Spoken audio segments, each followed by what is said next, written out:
ओम जेन द्यौरुग्रा पृथिवी च दृढ़ा जेन स्वहस्तभितं जेन नाकः जो अंतरिक्षे रजसो विमानः कस्मै देवाय हविषा विधेम। हे प्रभु, आपणकर निर्माण कला को देखिले आपणक प्रति पुनः मथानत हो जाउछि। बारंबार आपन को प्रणाम करने को इच्छा होछि। आपण संपूर्ण सौर जगत निहारी एक आकाश गंगा को जेमिति जेमिति भाव में एमिति आपण प्रस्तुत करिसंती। ताहा द्वारा सौर जगत एवं पृथ्वी जगत प्राणी जगत जेपरि रक्षा होइछंती से अभ्रांत नियमकारी प्रभु को मु प्रार्थना करुछि। हे प्रभु, आपणकर दया आम प्रति अतुट होई रहू। बालक मोर बोलकर आज अध्याय को समस्त श्रोता बंधु मानक समस्त दर्शक बंधु मानक मोर श्रद्धा सम्मान भक्ति निवेदन करुछि। आम गहण जो बालक बालिका मैंने अच्छा से पिला माने अछंती सेमानकर परिचय आम तो पूर्व जानी कि आमर उद्देश्य होछि आम पिला मानक आम एपरि तैयारी करिवा बरम से निजे कष्ट पाइबा बरं अन्य को कष्ट देबेनि। निजे बरं दरकार पड़े अन्य मानकर अपमान सहिबे, का अपमान देबेनि।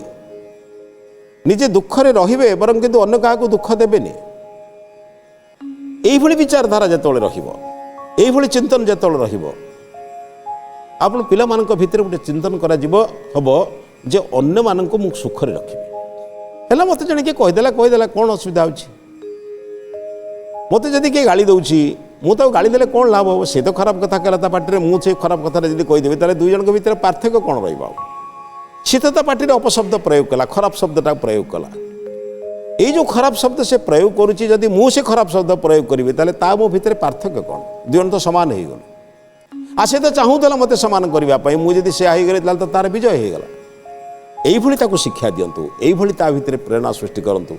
प्रत्येक दिन सकाळ बेला संध्या बेले दी जन बसी पिला मानक पाखरे बसी चिंतन कर, बाबूरे केबे दुख मानकर सेवा कारण रे जीवन जाऊ बरं केबे अन्य मानक दुख दियो नहीं। दुखी अरक्षित सेवा कारण एमानक पाई आमर जीवन जाऊ, किंतु केबे अन्य मानक दुख जंत्रणा दियो नहीं। बारंबार बारंबार तांका कान रे एकथा पड़िले से अनुभव करिवे जे खाइबाकू आन नथिबो तुम निज जलखिया टी खाइबाकू दियो। जदि तुम पाखे दुईटी कलम अच्छी, गोटे पिला कलमटे लिखिपारे कलमटे आनी कलमटे दियो। जदि तुम्हें समर्थ असमर्थ को समर्थ कर, किंतु तमें किंतु भूल रे अन्याय को समर्थन कर। न्याय प्रति भय कर, अन्याय को भय कर। जन अन्याय करुच्ची ताको प्रतिवाद कर, जने न्याय कथा करुच्ची ताको कष्ट दिया ताठार वर भय कर। न्यायी लोक को भय कर, कारण ता न्याय पाखरे मु अन्याय कले तृष्टि पारिबि नाही। जने राजा बण में बुली जड़े साधु बण में बुलूँ बुझे सी केवे क्या मागती आनंद रे रहती। बणर फलमूल मिलला, जी जहाँ देला खाइले, केवे क्या मागिबा कथा से देखी ना। जीवन में केवे मागी खाई किए देले देला नदेले ना कौन असुविधा हो।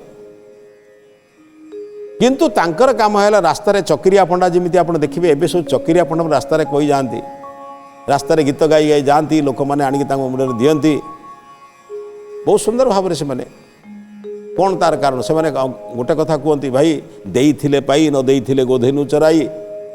सत्य कहवा पुण्य, मिथ्या कहवा पाप। जीवन में जिते जहाँ हेले भी सुधा केबे मिछ कह ना। एमती छुआ मैंने एकाठी जाती पाखे, ये छुआ मान पाखे बसे बुझाती, बाबू रे बाप माँ को प्रत्येक दिन प्रणाम कर। पिला माने सब समर्थ भल कथा पढ़ती, किंतु केबे पिला कहते जा तुम घर आनी खाद्य आनी मुझे खाइमी एक कहते। निर्भीक भाव में बुलाती, कारिक भय करते। राजा कर्मचारी पुलिस जे आसिले भय कर, कहीं भय करे तार कौन कुछ कर। संसार समस्ते कहले बोले गोटे निर्भीक लोक से आज्ञा क्या भय करते। किंतु सन्यासी हेले कौन गृहस्थ सन्यासी आज्ञा आप भावती गृहस्थ सन्यासी बोली सेमती बुलाबुली करते, कि घरे पत्नी पुत्र कन्या मैंने परिश्रम कर चलती। से जानते या द्वारा किसी हेनी से बुलती। गुरु जानते ये पत्नी घरे थिले भी ये गृह को जाऊना। पुत्र माने योग्य हो गले, रोजगार कले, ता सत्वे पुत्र पिता संपर्क किसी ना। ये ज्ञान प्रचार करुँच, बसी बण बण पहाड़ में जो शोई जाऊँच, फलमूल जहाँ खाऊँ, जमी चलुँच। गृहस्थ लोक घर को जाऊना लोक कहते आया ये निर्भीक लोक आज्ञा भय करती नहीं कौन कौन केतले कहीदिंट काले किसी बद हम बोली से जाऊना करती बोले यहाँ कौन ठीक कथा काले बद हम बोली मु घर को जीवी नहीं काले पुओ किसी उत्तर दब बोली मो पुओ किसी कहबी आ तो संसार में कई क्या किसी कहबे संसार चलो केमी एक कथा राजा चिंतन कले पचार दिने जाकि कौन से कहीं कथा कह माने राजा ताको चिड़वा उद्देश्य राजा उद्देश्य हूँ परिहास छल नुहे परिहास छल एमिति कथा कहे जमी से क्रोधान्वित हे क्रोधान्वित हेले सत्य प्रकाश करी जड़े जन लोकंर लक्षण थाए से अन्य जन को चिड़े दियंती रगई दियंती माने जो रगई देले मोर विजय हो सी अस्थिर हम अस्थिर हेले कौन कर विभिन्न प्रकार अपशब्द प्रयोग कर अपशब्द प्रयोग कले मुझे कह लोकटा कथा कही से एमती अभद्र कथा कहूँ मुझे निम्न करी अनेक लोक गोटे छलना कर जन को निम्न करने चेष्टा करते जड़े भद्र लोक क्या किसी कहे से तार ता कम करुच्ची ता घरे रोचे ता कथा बुझुची किसी लोकंर काम है रगे चेष्टा करवा सही पारती ना कहीं ना कहीं जड़े भल लोक रही काले मैंने कहे जे एक व्यस्त समस्त खराब बोली से सही पारती नहीं व्यस्त चेष्टा करती राजा बारंबार देखिले कहले परिहास छल क्रोधान्वित करी क्रोधान्वित करी कहबी पचारि से निर्भीक जीवन यापन करुँच पत्नी पुत्र कन्या एम गृह छाड़ी अवश्य से असमर्थ कहीं नुहति गृहर संपत्ति अच्छी जमबाड़ी अच्छी छाड़ी आस पिला माने रोजगार कर पत्नी पुत्र कन्या नहीं भलरे चलुंट किंतु ये निर्भीक लोक मुहरे कहती कहीं क्या सहित विरोध करेंगे ये वानप्रस्थ जीवन यापन कला बेले चलती जानते 50 वर्ष पर वानप्रस्थ जीवन वानप्रस्थ जीवन यापन कर लोक उपदेश दौरान जी मिलूँ खाऊँ जहाँ मिलूँ खाऊँ एमती एमती कुड़िया बस दिने राज्य रास्तार जाऊँ लोक बुझे बुझे कथा कही जाऊँ गलापर गोटे ग्राम आर ग्राम गलापर मझीरे गोटे छोटिया अरण्य छोट अरण्यटे ग्रामीण अरण्यटे पड़ा से अरण्य भितर बस किसी फलमूल संग्रह कर खाद्य खाइबे बोली फलमूल संग्रह करदे विश्राम नवाक जाऊँ समय राजा आसिक पहुँचले देशर राजा पहुँचले जहाँ तो सम्मान देवा दरकार ना आज्ञा नमस्ते करदे बसीगले राजा बसिले कहले आपन सहित मोर टे कथबार्ता अच्छी राजा पचारे कहले महाराज मुझे शुणी आपन कौन बड़ भयालु बोली प्रथमे शब्दटा शुणिले जो भयालु बोली शब्दटा शुणीगले शुणिकी कहले कहले महाराज मु भयालु सत सत भयालु मु निश्चित भयालु ना कहले मुझे शुणी कड़े आप पत्नी को भय कर पलि आसछन्ति माने चिड़ेवा उद्देश्य माने परिहास करा परिहास कूल पुणी माने चिड़ौंट मुझे शुणी कड़े आप पत्नी को आप भय करते कहले आज्ञा मु मो पत्नी को भय करे नहीं पत्नी पार्टी कले अशांत कथा कहले कि माने असमय कथा कहले मोर मन को न पाउथिया कथा कहले मोर शांति भंग हब बोली मु भय करे ना आज्ञा कारण तांको व्यवहार द्वारा मु जो शांति अनेक समय रखी बहु दिन धैर्य धरी तपस्या करी जो शांति खंड रखी वो निज हृदय को मु शांत परिवेश भितर रखी से परिवेश नष्ट हब बोली मु बाध्य ही मु तांको भय करे नहीं मु तांका ठारू दूरे जाई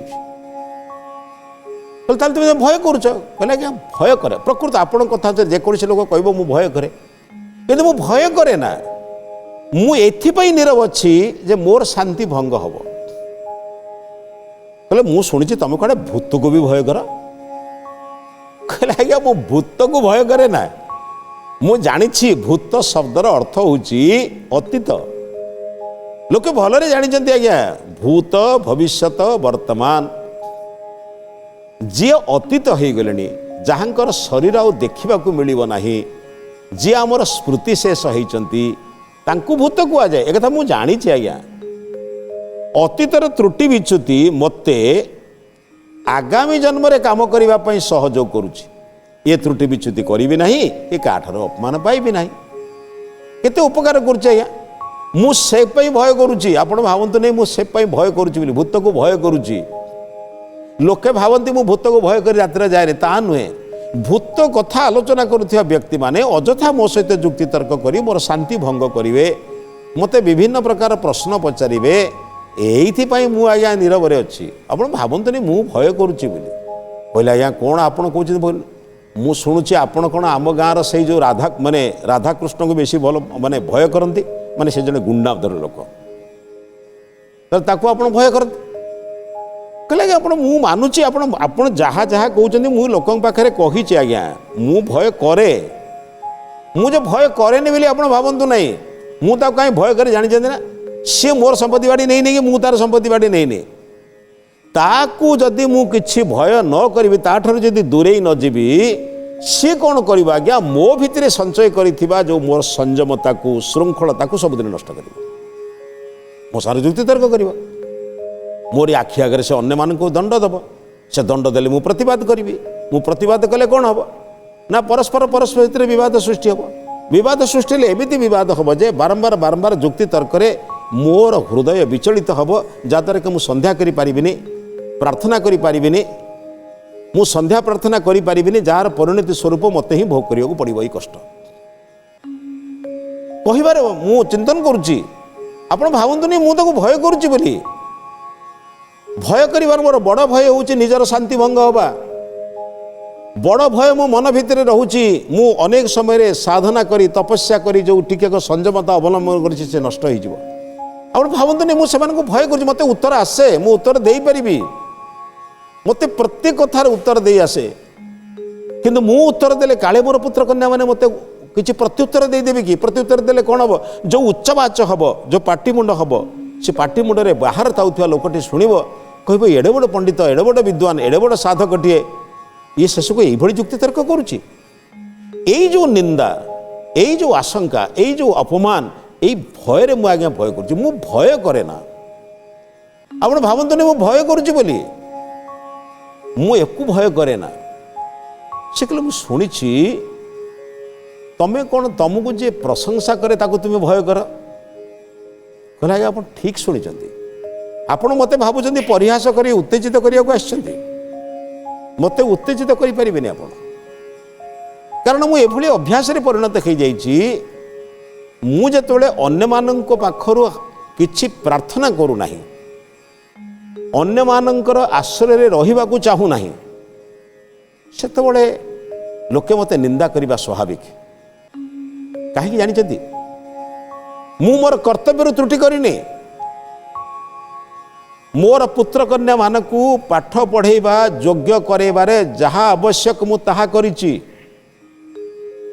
केबे सेमानकु मु कोउथि वंचित करी नाही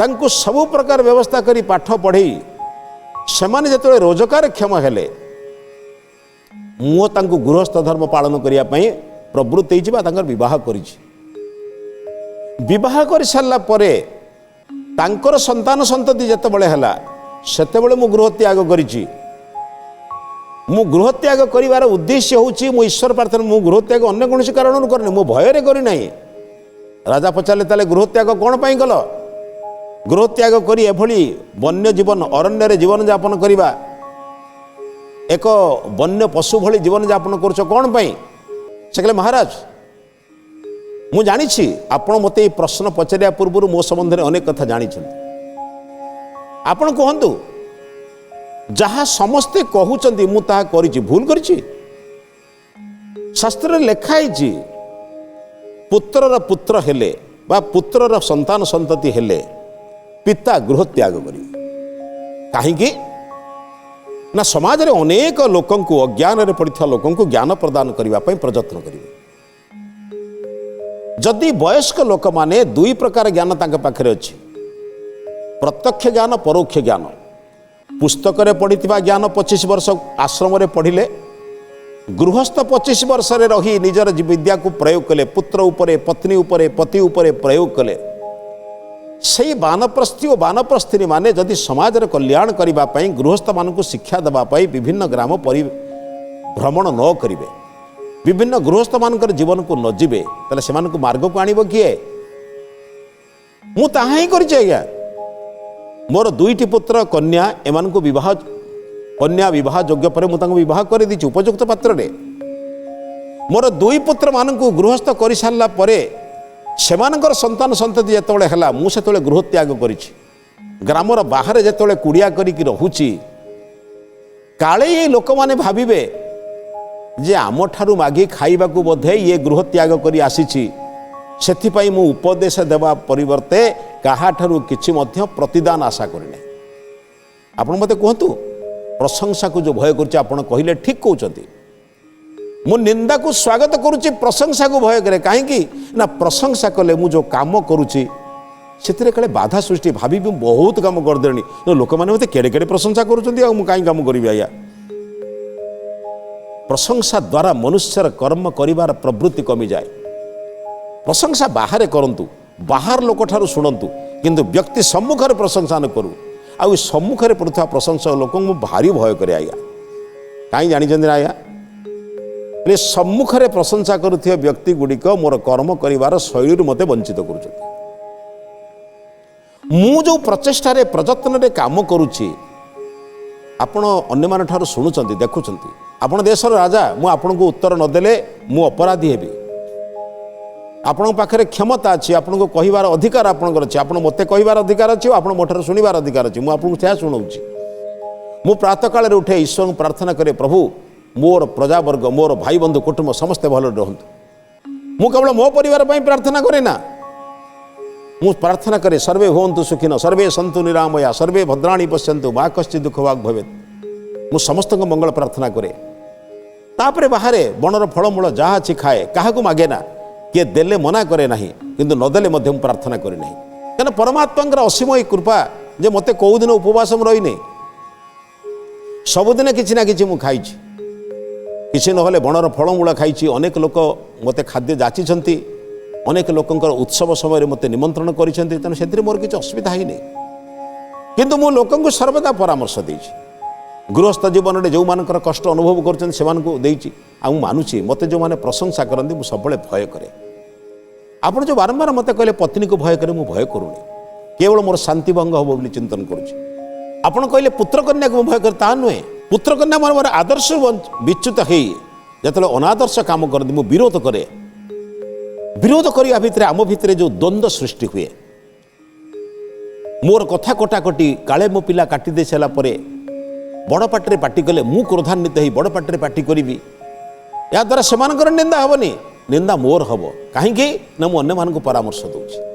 ଏଥିପାଇଁ ମୋର ପୁତ୍ରକନ୍ୟାମାନେ ଯେତେବେଳେ ମୋତେ ମୋର ବିରୋଧ କଥା, ମୋର ଆଦର୍ଶ ବିରୋଧରେ କଥା କୁହନ୍ତି, ମୁଁ ଜାଣିଛି ସେମାନେ ମୋର ଆଦର୍ଶକୁ ବୁଝିପାରିବେ ନାହିଁ। ଅନ୍ୟମାନଙ୍କ ପାଇଁ କାମ କରୁଥିବା ବ୍ୟକ୍ତି, ନିଜ ପାଇଁ କାମ କରୁଥିବା ବ୍ୟକ୍ତି ଭିତରେ ଆକାଶ ପାତାଳ ପାର୍ଥକ୍ୟ।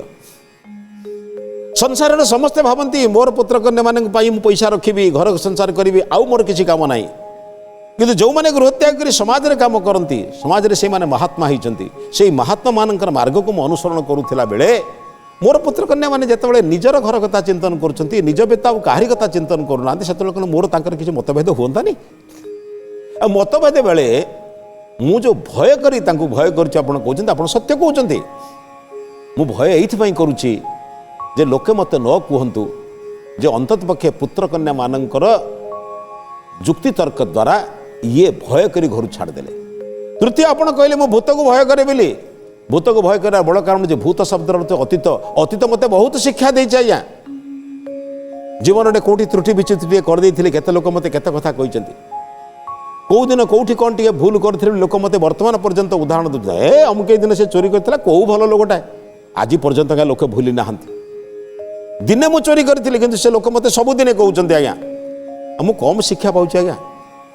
ସବୁଦିନ ଈଶ୍ୱର ପ୍ରାର୍ଥନା କରୁଛି, ପ୍ରଭୁ ସେଇଭଳି ଭୁଲ ଯେମିତି ଜୀବନରେ ମୋର ଦ୍ୱିତୀୟ ଥର ନ ହଉ, ମୋ ଦ୍ୱାରା ଯେମିତି ସେଭଳି ତ୍ରୁଟି ବିଚ୍ୟୁତି କର୍ମ ନ ହଉ, ବାରମ୍ବାର ପ୍ରାର୍ଥନା କରୁଛି। ସେ ଲୋକମାନେ ମୋତେ ଭୂତକୁ ଡରୁଛନ୍ତି, ଅର୍ଥ ମୁଁ ପୂର୍ବ କଥାକୁ ଶୁଣିବା ଦ୍ୱାରା ମୋ ଭିତରେ ଶୃଙ୍ଖଳା, ମୋ ଭିତରେ ଚରିତ୍ରବତ୍ତା, ମୋ ଭିତରେ ସଜାଗ ହେବାର ଯେଉଁ ଚିନ୍ତନ ସୃଷ୍ଟି ହେଉଛି ନା ନାହିଁ ଆଜ୍ଞା କହିଲେ? ରାଜା ଆଶ୍ଚର୍ଯ୍ୟ ହେଇ ଶୁଣୁଛନ୍ତି। କହିଲେ ଲୋକଙ୍କୁ ମୁଁ ଚିଡ଼ିବାକୁ ଆସିଥିଲି, ଲୋକଙ୍କୁ ମୁଁ ପରିହାସ କରିବାକୁ ଆସିଥିଲି, କିନ୍ତୁ ପରିହାସଟା ୟା ପାଇଁ ମଧ୍ୟ ଗୋଟେ ଆଶୀର୍ବାଦରେ ପରିଣତ ହେଇଗଲା। ହେଲେ ରାଜନ, ମୁଁ କେବଳ ନିଜର ଶାନ୍ତିଭଙ୍ଗକୁ ଭୟ କରେ, ଅପବାଦକୁ ଭୟ କରେ, ମୋର ଇଚ୍ଛା ବିରୁଦ୍ଧରେ କାମ ଯେଉଁ ହେଉଛି ସେକୁ ଭୟ କରେ। ମୁଁ ଆପଣଙ୍କୁ ଭୟ କରେ କ'ଣ ପାଇଁ ଜାଣିଛନ୍ତି?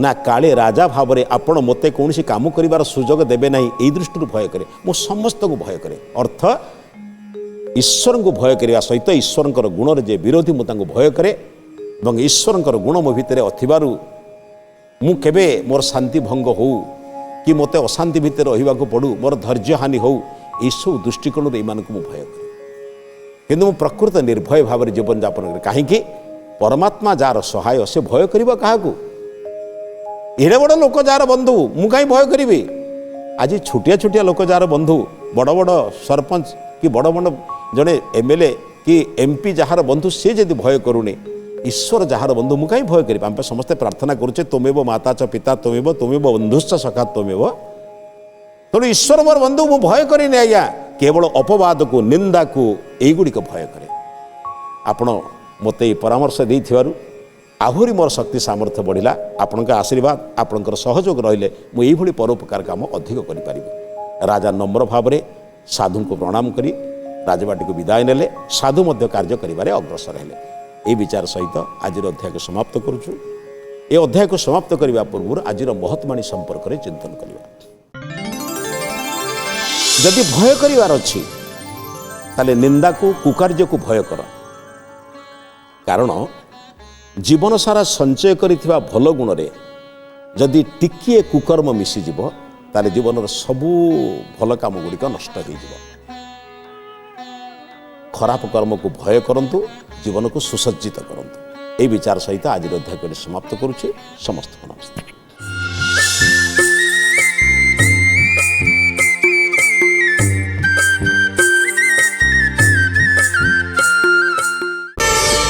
प्रार्थना आम आनंदर उत्सव।